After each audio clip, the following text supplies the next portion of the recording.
Welcome to the We Are VIP podcast. Each week, your host, Casey Hasten, Director of Recruiting at VIP, will bring you valuable insights from thought leaders, introduce you to incredible companies, and bring you tips for landing your dream job from our team of executive recruiters at VIP. And now, Casey Hasten. Welcome to the We Are VIP podcast, a podcast devoted to adding value to your career or candidate search, brought to you by VIP. I'm your host, Casey Hasten. I'm an executive recruiter, director of recruiting with VIP, and your all-around hiring guru. And you know it is my goal to bring you fresh topics and topics that I believe will help you in your job search and your everyday life even. And today is no different. And we're going to talk about something a little bit different. We're going to talk about our veterans today and how important it is to help them find those jobs and to also hire our veterans and keep that going. So today on the show, I'd like to welcome Michelle Pearson and David Hamilton from America's Future Series, a national speaker series and professional network open to participants worldwide via interactive live and virtual events. The organization aims to foster civil and creative dialogue around important issues impacting U.S. global competitiveness. Over 250 high-level speakers such as Sir Richard Branson, Ross Perot, T. Boone Pickens, and Secretary Hondo Geertz have participated in the AFS events. The organization focuses on raising awareness and funds for worthy causes and has raised more than $6 million since 2010. My goodness.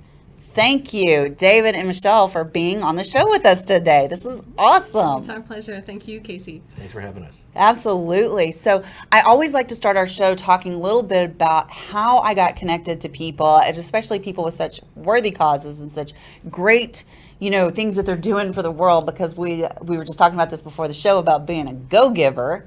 That's what it's all about giving that value, right? And that full circle.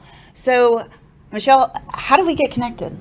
Through Bill Wallace, the ultimate networker, right? Success North Dallas, and you and I both volunteer and yes. and serve there because it's a worthy cause and there's amazing people there, and he connected us, and it's been great.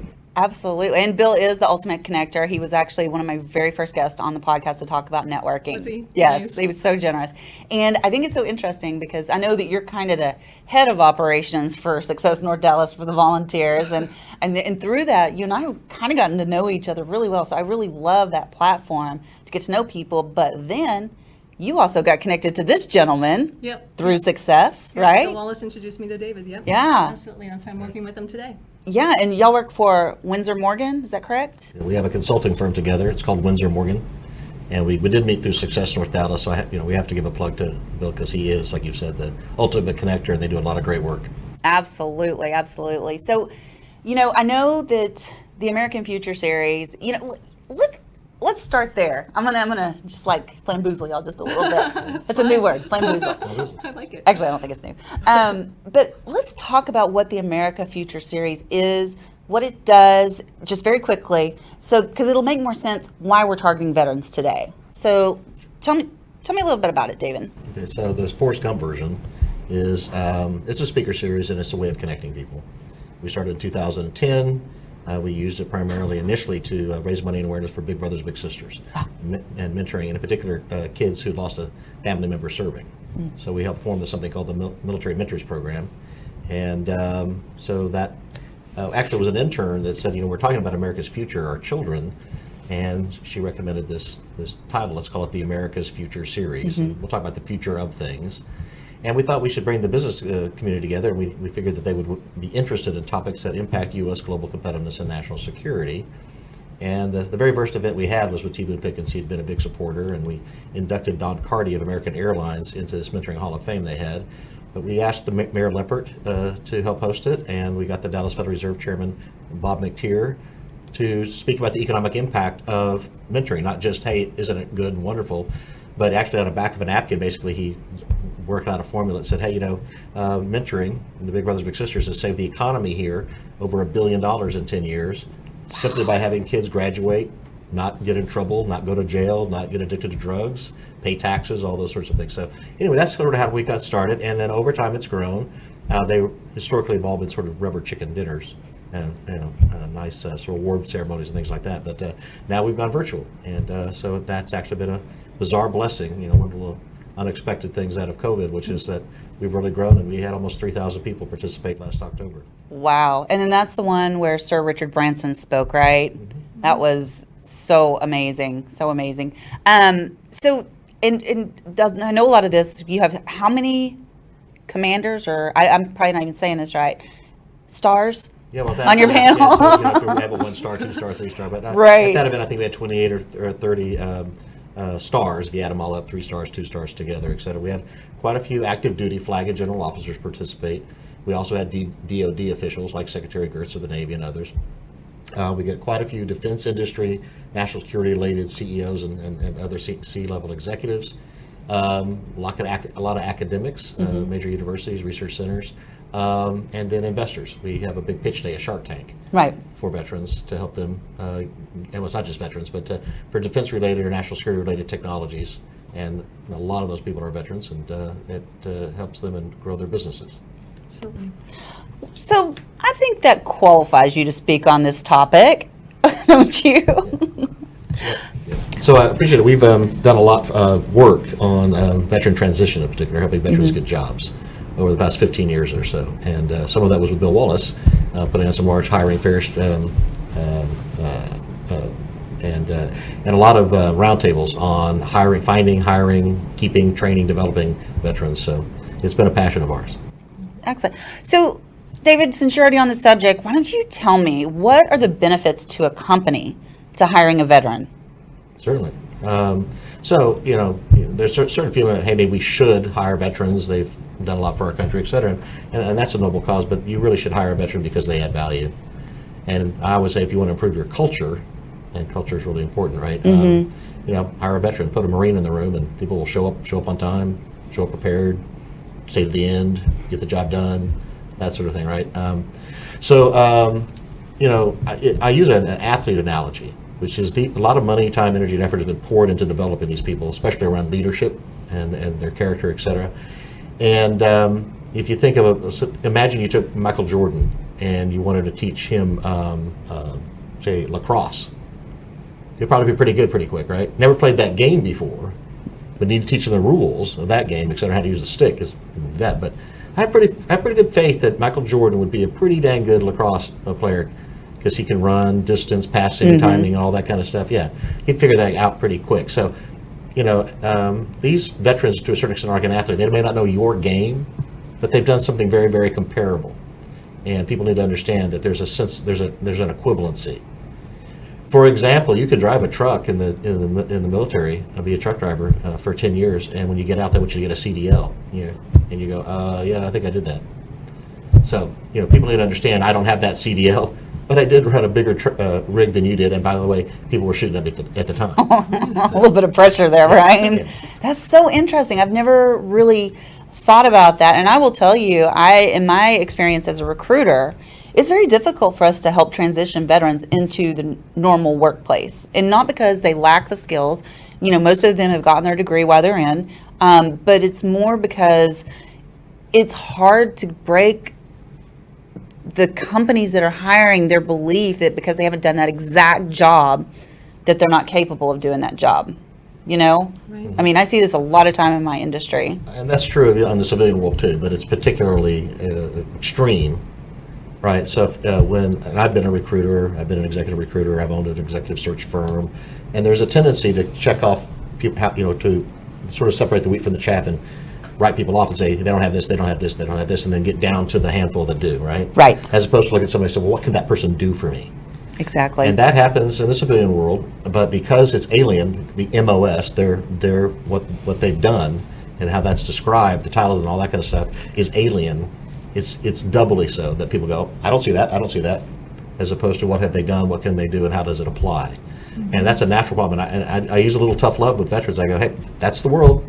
You're going to have to get over that, and you're going to have to explain to the civilian and help them make the connection, because they're not going to do it for you. Right. I mean, I wouldn't. I'm a civilian. I've not had any military experience. I've been surrounded by people that are in the military. My son is proudly serving in the Air Force at this time, and I can see like the change from day one. He's been in for almost 4.5 years to today.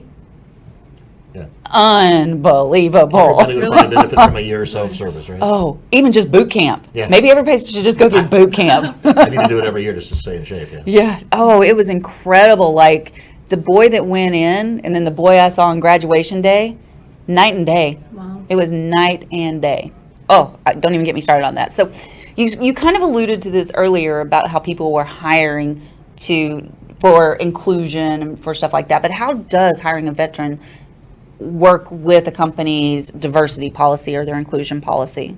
Yeah, so many companies do have a diversity, some sort of goals or targets, et cetera, and many refer to or think of veterans as a form of a diversity candidate. So it actually does fit within that, right? So only 7% of our nation ever served, and only 1% ever served in combat. So we are Whoa. Only 7% of our nation serves? Yeah, of our total population, 7% have served. 93% never served in the military. We have a large army, but we have 330 million Americans. So at any one time, only 7% have ever served. Right, of our total population right now. And then you've got those that actually only 1% were the tip of the spear that were actually in combat. So that's a challenge because we can't relate if we weren't in the military, right? Mm-hmm. And then 80% of all those people who ever served lived from Texas to the Carolinas. And 80% of those had a family member who served. So culturally and geographically, there's an understanding of the military mind and culture and all that kind of stuff from Texas to the Carolinas. If you go to the rest of the country, they may have not had a family member that served, they may not have served, et cetera. Right. And they may not have an understanding or sense of it, et cetera. And some I've talked to, in places, they don't know military people, they can be very negative. They can be pretty harsh.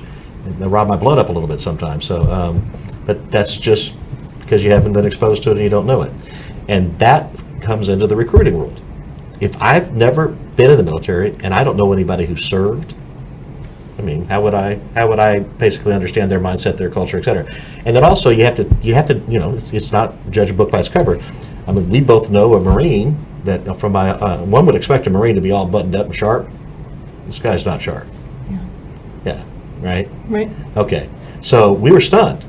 Well, and just because they're Marine or whatever doesn't mean they've been in combat, or if they were in combat that they have PTS or PTSD. Mm-hmm. So you got to take it case by case, right? Sure. Okay, but by and large, I think it's reasonable to expect that if somebody's been in the military, they have discipline, they're organized, they're thorough, they're committed, they don't quit. So if you want that, I think you need to hire a veteran. That is so good. And I'm still shocked by that statistic. I had no idea it was so low.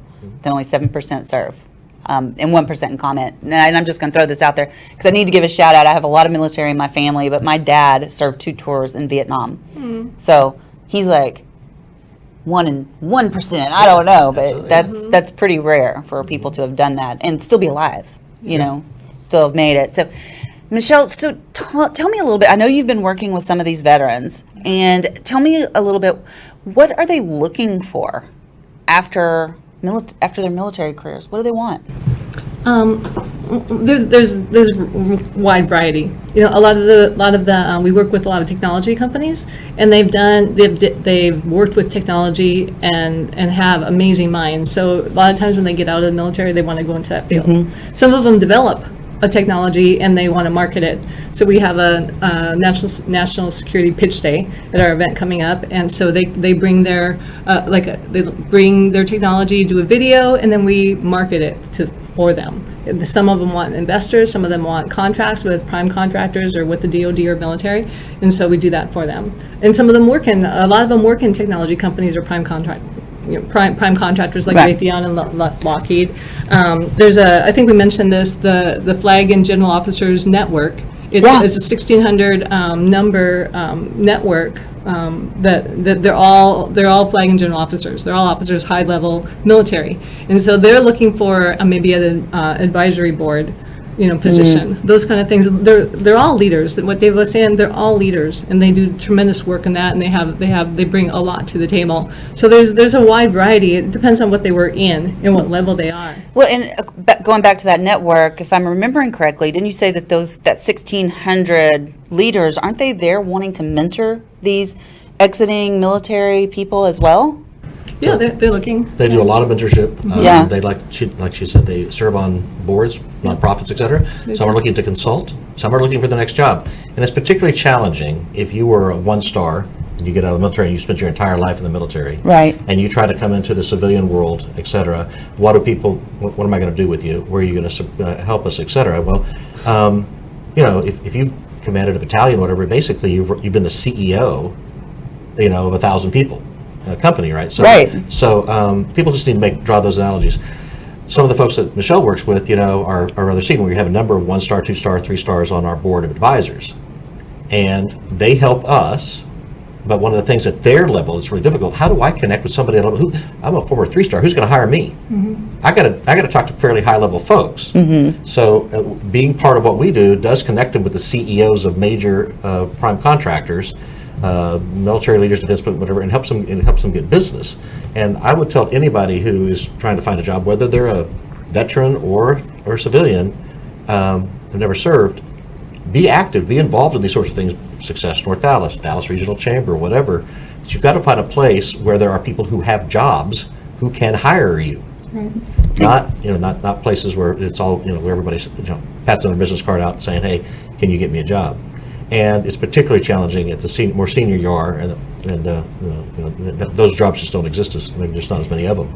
I read an article, and I just want to drop this little funny here for everybody, but I read an article the other day. I can't remember where I found it.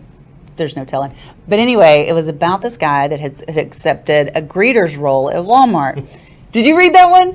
And he couldn't get to work on time, right? And they finally, they got onto him, and they asked him a question. I can't remember what they asked him. They said, "What did they say to you in the military if you showed up late?" And they'd say, "General, are you ready for your coffee?" or something like that, What would you like in your coffee, sir? Yeah. Yeah. And I just thought that was so great that that he was giving back to his community, but still had that decorum about him. Yeah. People need to understand that the mission isn't over when they get out of the military and stop wearing the cloth. We actually give an award called the Magellan Award, and it's given to somebody who served and then someone who continued to serve as a servant leader. It's named for somebody who not only was basically G.I. Joe, who was heavily decorated 82nd Airborne officer, but when he got out, he continued to serve with the State Department, helped put down a coup in Yemen. He helped lead the evacuation of Saigon. He helped JFK get elected and all sorts of things, et cetera, right? Wrote the book all the way to Berlin. Anyway, his name's Lieutenant Colonel James Maggie Magellan. But that award is given to somebody who served and then continued to serve. Because we want people to understand that the mission isn't over. And when, people ask him, how did you live so long? How did you make it to 103? And he goes, my mission isn't over. Oh, that just gave me chills. That's awesome. That is very cool. So let's talk a little bit. All right, and you can use my son as an example, okay? But we're looking at these military people that are coming into the market. Tell me a little bit about what their mindset looks like. So I'm an employer. What do I need to understand about the mindset of the military, the veteran that's coming out that's looking for these jobs? Okay. Well, one thing that isn't true that some people think is that the military people have a linear mind, and you have to kind of tell them exactly how to do something in a very procedural way. And that's actually a big insult. The truth is, if you tell them, like your son, what the goal looks like, here's what we want you to accomplish, and you paint a picture of that, here's what we're trying to achieve, and you can articulate that, and then you can say, here are the resources that you need, or you can make them up, you can get them. Mm-hmm. They'll do that. They're very adaptive, et cetera. In battle, you don't say, go take that hill, go over there, duck behind here. It doesn't work that way, right? So to say that, you have to tell somebody exactly how to do that is kind of an insult. So they'll figure it out, okay? But they want to understand what the end is supposed to look like. And everybody wants that, sure. Right? There are a couple of things, though, that I think are unique to the military mind, and I'm generalizing here, of course, right? But in the military, they have somebody who's their boss gets graded and doesn't get promoted unless they develop other people. Okay, we live in a catch-as-catch-can kind of society, and you hope to get a mentor, right? You're trying to find a mentor, someone to help you, et cetera, right? We're all more on our own. You come out of a culture where it's my job to help the people below me, and it's the person above me to help me develop, and that's central to the ethos, and that's not, they miss that, okay? So connectivity, mentoring, et cetera, cohesion, they miss that. Secondly, when you go into the military, you're probably going to go this way a little bit and then go that way a little bit. You have a sort of a path that you were going to follow in your career. The average person in the civilian world has 6 careers in their lifetime. Not 6 jobs, 6 different careers. And this is a very random, chaotic thing. And if you've been in the military, you're going, wow, whoa. I might go from the oil patch to, being medical devices to, you never know, right? And I do think that they struggle with that. And so when they come back, they're a different culture. And this younger group struggles in particular because we all were raised with they're raised with a cell phone in their hand, and they communicate and connect with on text and face to face, especially in the age of COVID. That skill set, they're more factual, they're more data driven. They're this ability to reach out and connect with people as a culture in America has changed because of social media and certainly because of COVID.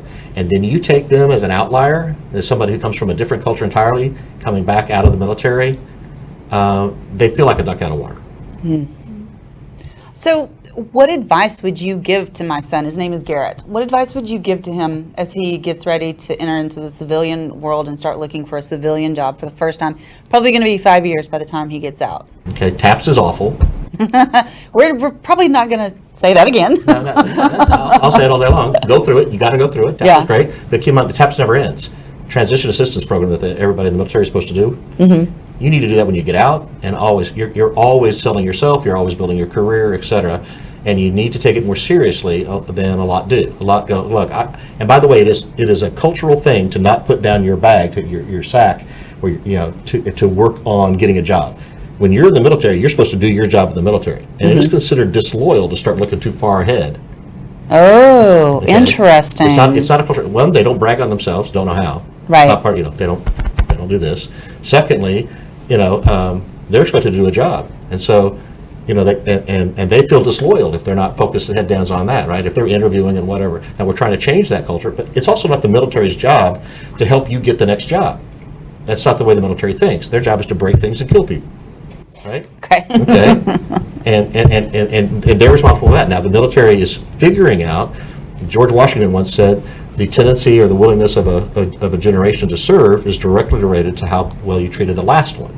So if you want an all-volunteer force, you better take care of this one if you want anybody else to sign up again, right? So we're doing a better job of that, but ultimately it's on you, and you need to not underestimate the challenge. You need to be able to reach out. You need to make connections. You need to be engaged. You cannot sit in your room eating Captain Crunch, watching cartoons, and think a busload of jobs is going to come driving through.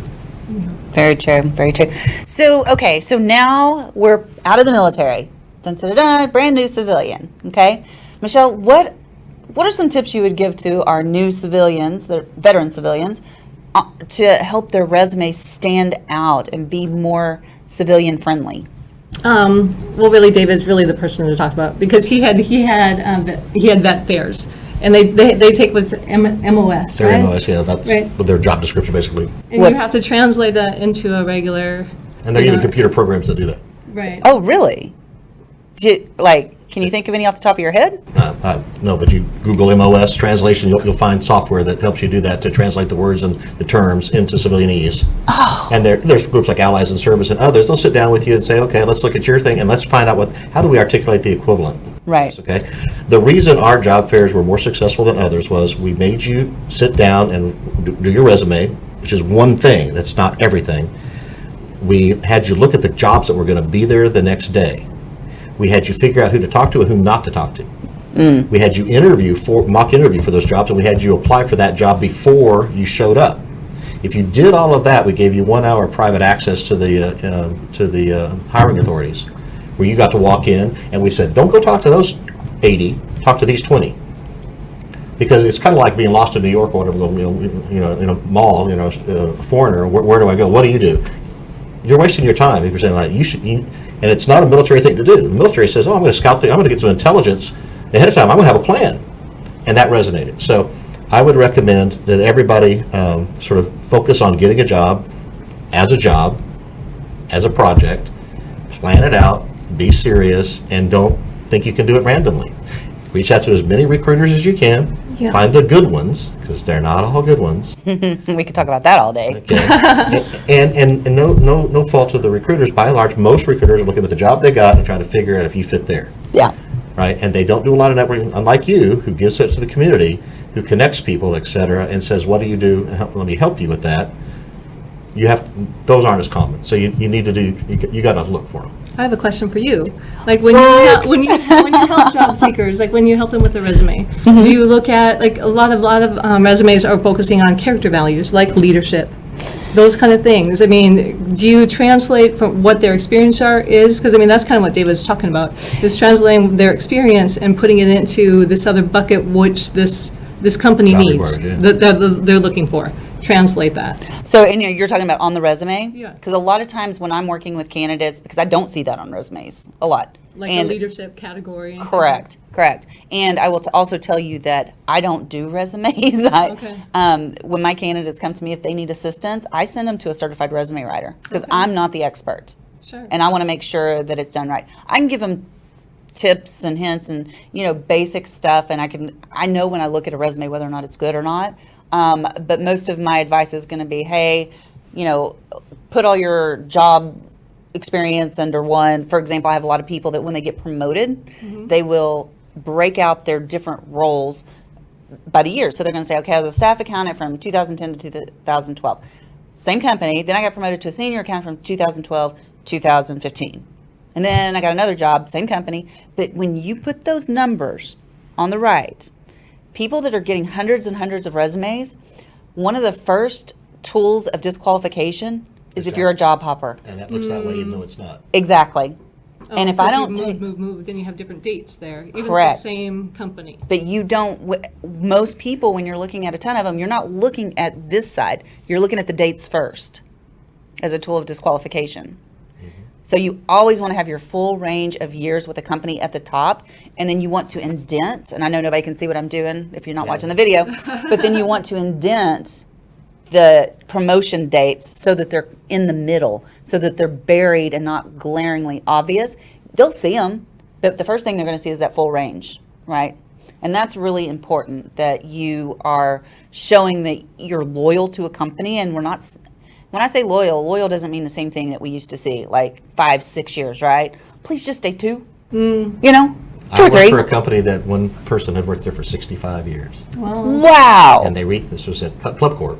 Oh, And they renamed the clubhouse after him. He was the role is. But anyway, they called it Frank's Place. that is so cool. Back in the day, 20 years, 30 years, 40 years was not unusual. 3 or 4 years is a lot now. Well, I was there for 4 years, and I need a promotion, Or I'm leaving. I'm leaving. Exactly. It's a very different climate out there, and we have to, as employers, understand that we're, if we can get 3 or 4 years out of a candidate nowadays, that's pretty good. And on the flip side of that, I'm having clients that are looking at resumes, and if you've been at a place too long, they're like, Yeah, well, why? why would he ever Well, will he actually or she move? Yeah. Not even that. They're like, why are they stuck there? Why doesn't anybody else want them? So can we translate that to the vets? Like, like if they served, 4 years, 6, 8, 10, whatever, I mean, that shows loyalty. It shows loyalty for sure, but and probably the hardest ones to work with are those that have been in for 20 years. They come out and they've still got a whole career ahead of them, and everybody's like, you're done, because you've been in the same role for so long. So the Air Force and certain positions, certain positions with the Air Force, the technical ones tend to do better. If they come out one of the service academies, they're in pretty high demand. If they were somebody who was the tip of the spear, who broke things and killed people, that skill set doesn't work unless you're going to be a really good bouncer. Right. Now, the leadership part of that, right? Some of these people I would take, the fact that they can operate and keep their cool, talk to a 70-year-old, tribal leader, et cetera, while people are shooting at them and this kind of stuff, that's a great skill set to have wherever you are. Right. You could, you're composed, you're in control, whatever. Translate things, understand cultural differences. I mean, these folks can do all that sort of thing, right?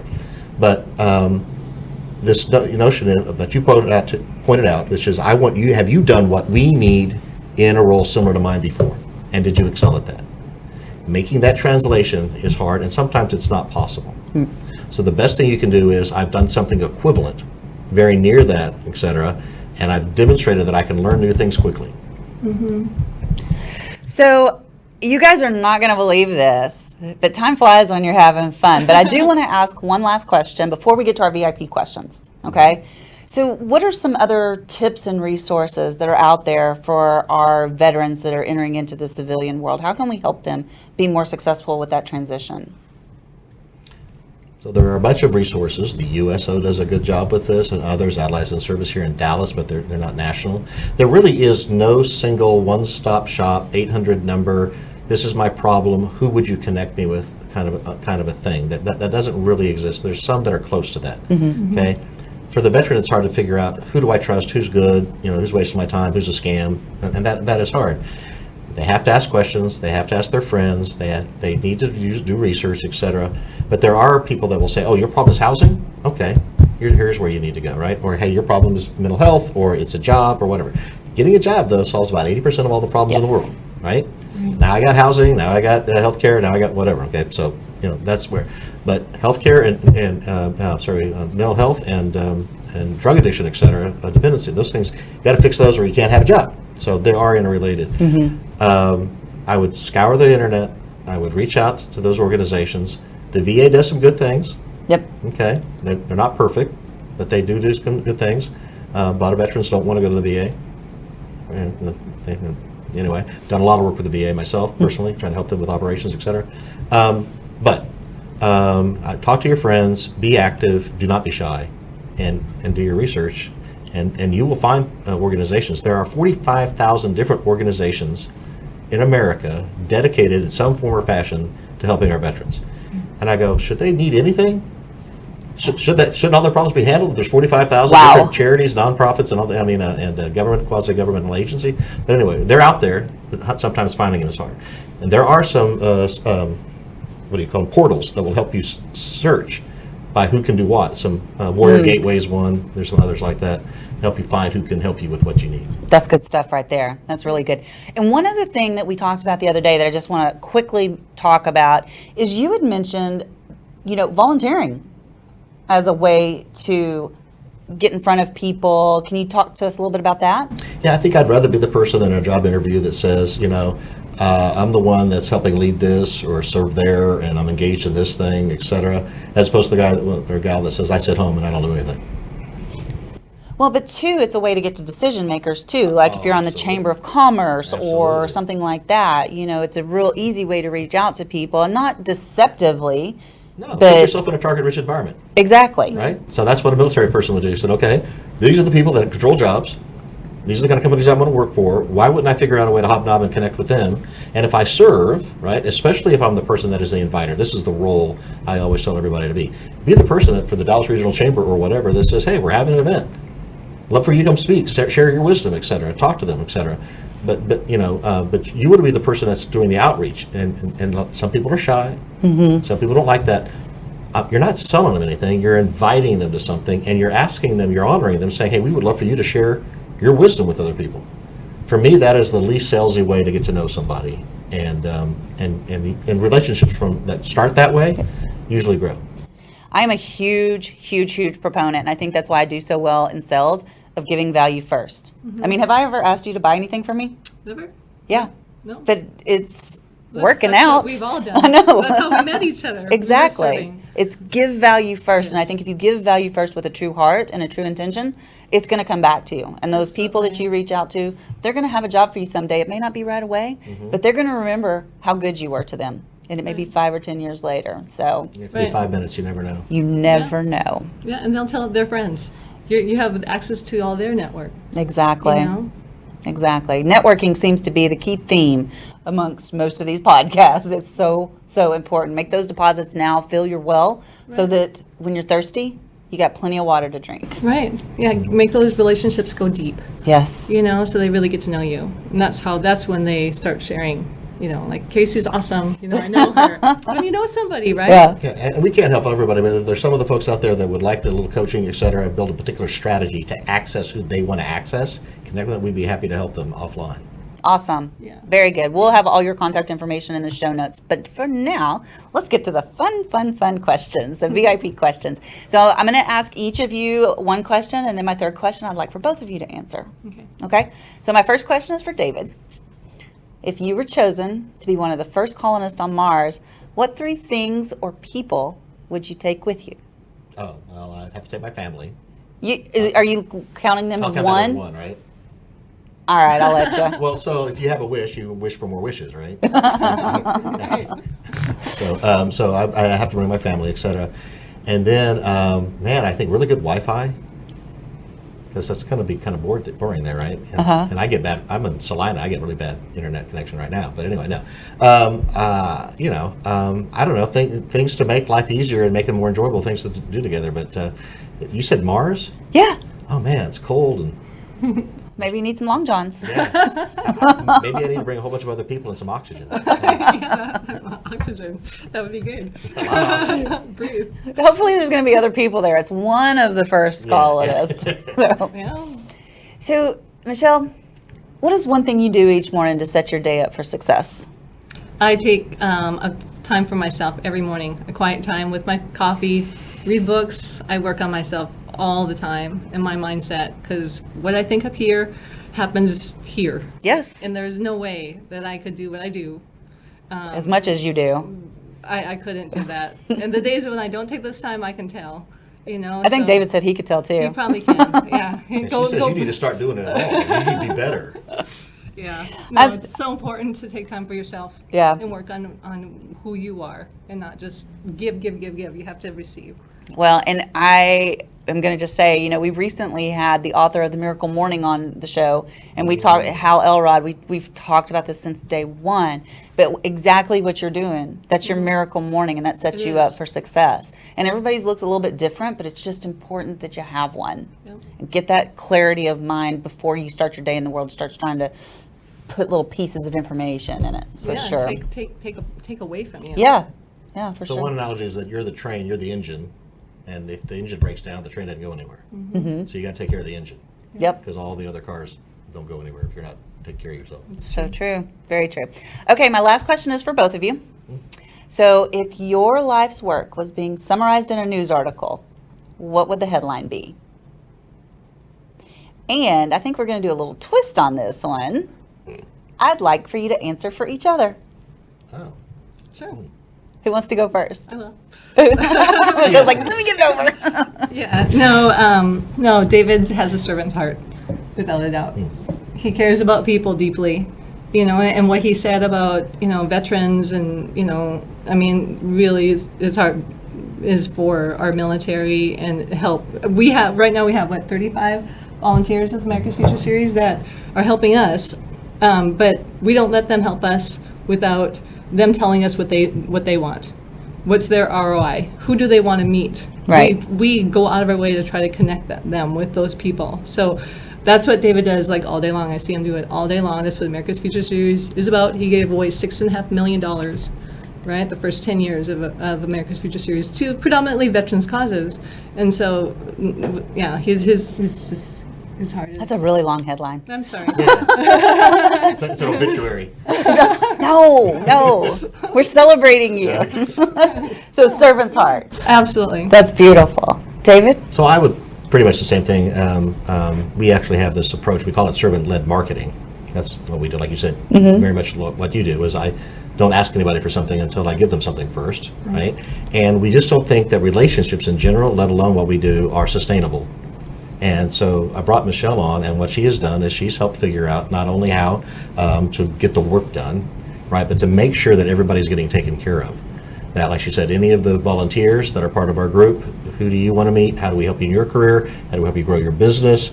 And when we invite someone to participate, what do you want to talk about? What do you want to, who do you want to talk about it in front of, right? Who do you want to talk about it with? So we're not prescriptive. And Michelle has helped us figure out, well, hey, let's make this as inclusive and as tailored or whatever for the other person, not prescriptive. And she's a servant. I'm going to give her a headline myself. I've never done this. Oh, sweet. But I would say Michelle Pearson the machine. It is a machine. You are always just like so on target and so I just don't see how you do everything that you do. So the I have machine. lists upon lists upon I lists. bet you do. I bet you do. All right, guys, how do people find you? The AmericasFutureSeries.com. Yep. One giant long word, Americas, got an S for possessive, AmericasFutureSeries.com. Okay. And they can reach out to both of you there? Is that a good place to find you? Yeah. Yeah. Or LinkedIn, Michelle at AmericasFutureSeries.com. I'm on LinkedIn, David Hamilton. And you type in AF, America's Future Series. Just those, and if you type in the word America's Future Series, we'll pop up. That's awesome. Yeah. Awesome. Guys, this has been so great. And I really hate that we have to wrap up this conversation because I've never gotten this much time from both of you at one time. So this is awesome. But we are going to have to wrap it up. So I just have one last thing to say to you both. You are VIPs. So are you, Casey. You too. You're amazing. And that's a wrap for today. Join us next week here on the We Are VIP podcast. We'd love to know how we can help you be a VIP. To find out more, log on to wearevip.com.